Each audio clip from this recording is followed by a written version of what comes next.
Is it just time to shut down America again? So yesterday was another record-breaking day for new cases of coronavirus. According to the New York Times, at least 6 states broke single-day records, including Texas. And more patients died in Florida yesterday, 120 people, than any other day before. Meantime, Dr. Fauci is not happy. I mean, not happy with how we're doing. Here's what he told FiveThirtyEight yesterday. As a country, when you compare us to other countries, I don't think you can say we're doing great. I mean, we're just not. I think you'd have to make the assumption that if there wasn't such divisiveness, that we would have a more coordinated approach. Isn't that a good 2 words, coordinated approach? And despite Florida being a major hotspot, Walt Disney World will begin its phased reopening tomorrow.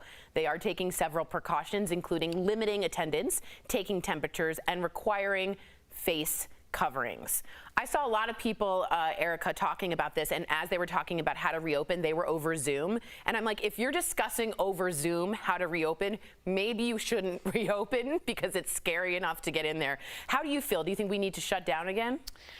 You know, I think we're going to get to a point where we're not going to have a choice. Yeah. The fact that Dr. Fauci said that the divisiveness is contributing to the spread, I 100% believe in that. I mean, there's an old saying, united we stand, divided we fall. And what we've had are state to state, county to county, everyone's making their decisions. As individuals, we're all making our own decisions, and a lot of us are making them very selfishly. I think it's very telling that countries have not reopened their borders to America. Mexico has decided to close their borders to America, which is just true dramatic irony in its finest, and I can appreciate that so much.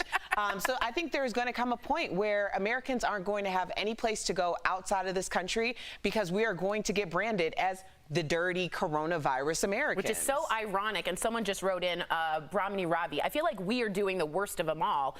Japan is doing great because they're used to wearing masks. In Asian culture, that's much more normalized, Brandon.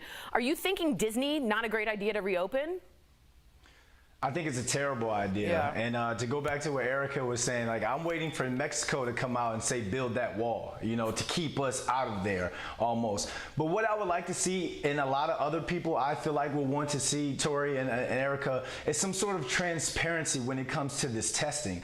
Because I got tested last week, and I still have yet to get my results back. We're talking 7 days. So I would like Fauci or the CDC to allow the media to come in and to do it from when they put that swab up your nose. They follow that swab all the way to the CDC labs, all the way to the virologists and the people who are testing that sample to when that positive or that negative test goes back to that person. I think if we have that transparency, it eliminates some of that uncertainty that we're having right now. I think we just need multiple testing. If we ever really want to reopen this country again, we're going to have to be able to test all the time, a lot of people every day, so Absolutely. that we see. So transparency, tracing, and testing is the 3 T's.